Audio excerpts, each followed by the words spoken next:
ప్రజా సంక్షేమం రాష్ట్ర అభివృద్ధి ఎన్డీఏ కూటమి లక్ష్యమన్నారు బాపట్ల జిల్లా పర్చూరు ఎమ్మెల్యే అభ్యర్థి ఏలూరి సాంబశివరావు. సీఎం జగన్ 5 ఏళ్ల పాలనలో పంట పొలాలకు చుక్క నీరు కూడా ఇవ్వలేదని ఆరోపించారు. నీరు లేక పంటలో నష్టపోయిన రైతులు ఆత్మహత్యలు చేసుకున్నారని ఆవేదన వ్యక్తం చేశారు.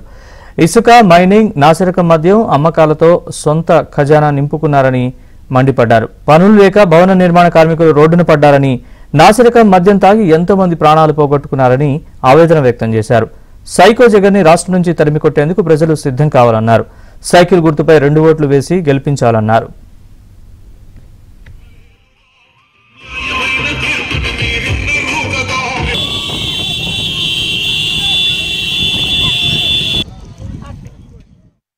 ఈరోజు ప్రభుత్వానికి చవట్లు పడుతున్నాయి.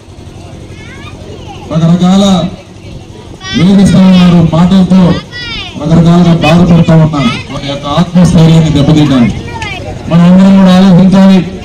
మన కోసం పనిచేసే ప్రభుత్వాన్ని ఎన్నుకోవాలి. బాధ్యత లేకుండా ప్రవర్తిస్తున్న ఈ ప్రభుత్వాన్ని ఇంటికి పంపించాలి.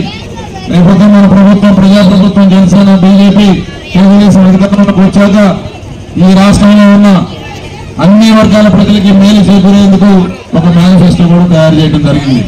200 రూపాయల పెన్షన్ ని గతంలో తెలుగుదేశం చంద్రబాబు నాయుడు గారు 2000 రూపాయలు చేశారు. ఇప్పుడు 3000 ఉన్న పెన్షన్ ని 4000 రూపాయలు చేస్తున్నారు. అది కూడా ఏప్రిల్ 1వ తారీఖు నుంచి అమల్లోకి వస్తుంది. ఏప్రిల్, మే, జూన్ 3 నెలలు ముఖ్యమంత్రిగా జగన్మోహన్ రెడ్డి ఉంటాడు కాబట్టి 3000 ప్రస్తుతానికి ఇస్తున్నారు. కాబట్టి ఆ మిగిలిన 1000 రూపాయలు కలిపి 7000 రూపాయలు జూలై 1వ తారీఖు మన ప్రభుత్వం ఏర్పడాక పెన్షన్ ఇవ్వడం జరుగుతుంది.